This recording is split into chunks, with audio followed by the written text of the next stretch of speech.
श्री गणेशाय नमः. श्री हरतालिकेची कहाणी. एके दिवशी ईश्वर पार्वती कैलास पर्वतावर बसली होती. पार्वतीने शंकराला विचारलं, महाराज, सर्व व्रतात चांगलं व्रत कोणतं? श्रम थोडे आणि फळ पुष्कळ असं एखादं व्रत असलं तर मला नक्की सांगा, आणि मी कोणत्या पुण्याईनं तुमच्या आपल्या पदरी पडले हेही मला सांगा. तेव्हा शंकर म्हणाले, असा नक्षत्रात जसा चंद्रश्रेष्ठ आहे, ग्रहात सूर्यश्रेष्ठ आहे, वर्णामध्ये ब्राह्मण श्रेष्ठ आहे, 4 वर्णात ब्राह्मण श्रेष्ठ आहे, देवात विष्णू श्रेष्ठ आहे, नद्यांमध्ये गंगा, तर त्याचप्रमाणे हरतालिका हे व्रत सर्वात श्रेष्ठ आहे. ते तुला सांगतो. तेच तू पूर्वजन्मी हिमालय राजाच्या घरी केलंस आणि त्याच पुण्याईने मी तुला प्राप्त झालो. हे व्रत भाद्रपद महिन्यातल्या पहिल्या तृतीयेला करावं. तू लहानपणी मी तुला प्राप्त व्हावं म्हणून मोठं तप केलंस. 64 वर्ष झाडाची पिकलेली पानं खाऊन होतीस. तुझे श्रम पाहून तुझ्या वडिलांना अशी कन्या कोणास द्यावी अशी चिंता पडली. इतक्यात नारद मुनी आले. नारायण नारायण. त्यांची पूजा हिमालय राजाने केली आणि त्यांचं येण्याचं कारण विचारलं. तेव्हा नारद म्हणाले, तुझी कन्या उपवर झाली आहे, ती तू विष्णूला द्यावी. त्यांनीच मला तुझ्याकडे मागणी करण्यास पाठवलं आहे. हिमालय राजाला खूप आनंद झाला. नारद गेल्यानंतर तुझ्या वडिलांनी ती गोष्ट तुला सांगितली. तू रागवलीस.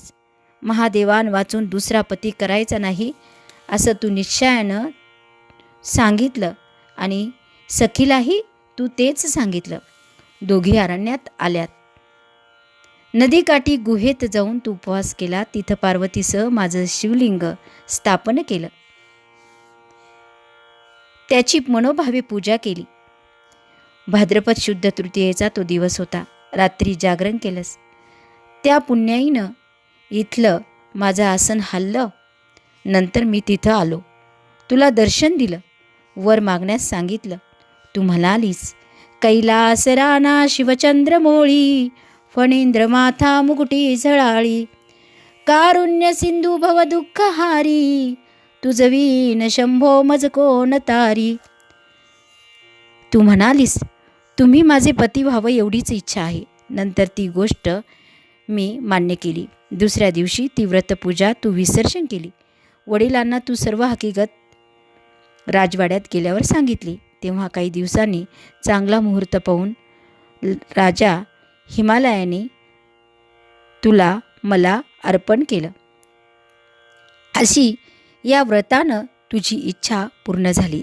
या हरतालिका व्रताची विधी असा आहे, ज्या ठिकाणी हे व्रत करायचं असेल त्या ठिकाणी तोरण बांधावं, केळीची खांब, फुले, माळा वगैरे लावून ते स्थळ सुशोभित करावं. रांगोळी घालून पार्वतीसह महादेवांचं लिंग स्थापन करावं. षोडोपचारे त्याची पूजा करून मनोभावे प्रार्थना करावी. नंतर ही कहाणी करावी व रात्री जागरण करावं. या व्रतानं प्राणी पापांपासून मुक्त होतो. 7 जन्माचं पातक नाहीसं होतं. राज्य मिळतं. स्त्रियांचं सौभाग्य वाढतं. या दिवशी स्त्रिया काही खात नाहीत. कहाणी ऐकल्यावर सुहासिनींना यथाशक्ती वाण द्यावं.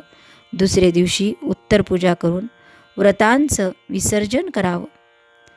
ही 6 उत्तराची कहाणी. 5 उत्तारी. देवा ब्राह्मणांचे द्वारी, गायीचे गोठी, पिंपळाच्या पारी, सुफल संपूर्ण.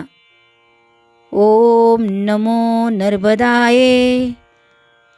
नर्मदे हर.